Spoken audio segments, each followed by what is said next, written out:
tonight, unlike other comedians. He didn't know who that okay was. It's all right.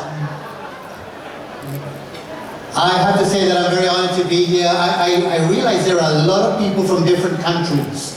Yeah, we've got people from Thailand. Say hey. Yeah, well, Thailand. Anybody from a different country at this table? Anybody? What country are you from? All Malaysians? All Malaysians?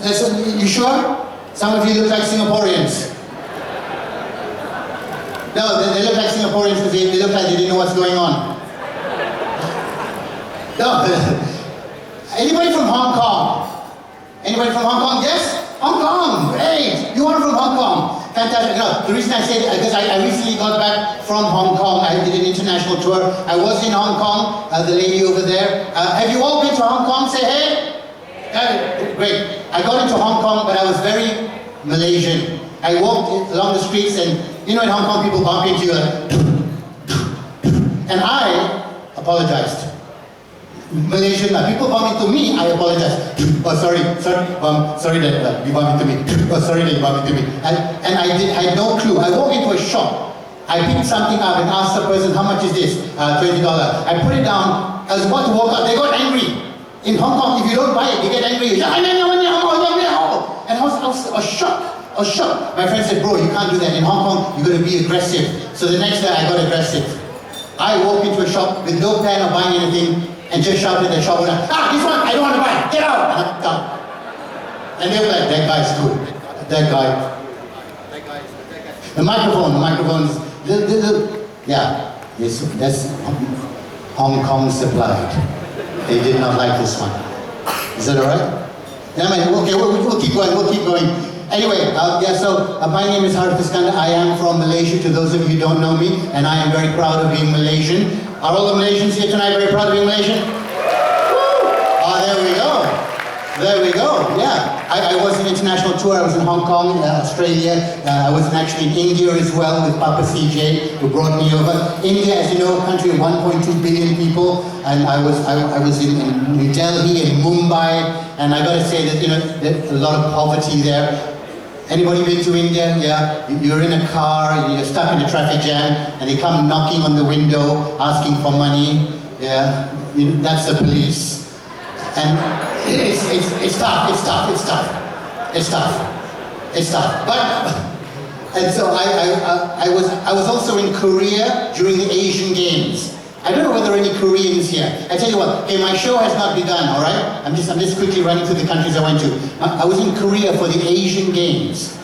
I got into a taxi. The taxi driver goes, so where are you from? I said, Malaysia. Please excuse the Japanese accent of the taxi driver. Where are you from? I said, Malaysia. Malaysia, it's a badminton. Very good.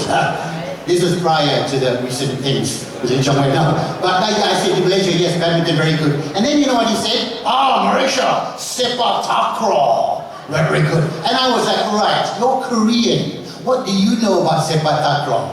3 days later, Korea beat Malaysia in the sepak takraw Asian Games. He was not kidding. Because the problem is, Korean kids are all now doing this. While all the Malaysian kids have their hair blonde going, nobody but you. That's the problem. But I travel all over the world telling people how proud I am of being Malaysian. I am Malaysian. My parents, my late father was Colonel Musa bin Muhammad. He was Malay, he's Malaysian, he's in the army. My late mother was actually from England. Her name is Jane Musa. Any English people here this evening? English people say, hey! That sounded drunk to me, English person. All right. No, my mother was from England. Do you know where my parents met? They met in Africa. Can you imagine? How the hell did a Malayu man meet an English woman in Africa? It was 1960.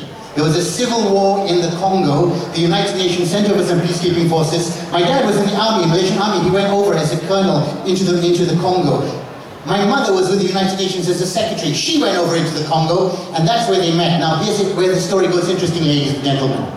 My parents met at a dance. My dad managed to chat up a white woman in 1960. He is Malay, Asian, chatting up a white woman in 1960. It's tough enough in 2014. In Malaysians are like that. Malaysian guys, we hang out, you see the hot masali chick, for those who don't know what masali means, it means white, hot masali chick walk by. Malaysian guys are all bravado. Brother, you go tackle that girl, bro, you go bro, she's checking you out. Brother, I give you chance, you go first. Bro, you go bro. Brother, you go first. Bro, you go. Nobody goes. Nobody goes. Talk cock only, they call it talk cock. Yeah.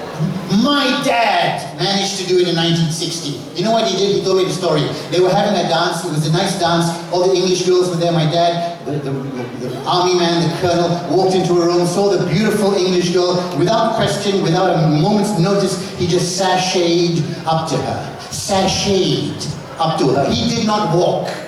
Because gentlemen in those days didn't walk. Walking is like that, walking. No, he didn't walk. He sashayed. The young people at the back, if you don't know what sashayed looks like, it looks like this. He sashayed up to her. And when you are sashaying across the floor, people move out of the way. Because they can see you're on a mission. The guy's going to go talk something. He sashayed up to her, swept up to her, tapped her on the shoulder and said, "Excuse me, do you happen to have a plaster? You see, I seem to have scraped my knee falling for you."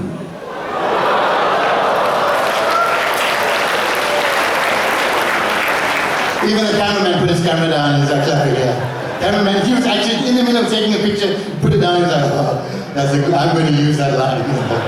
Brother, feel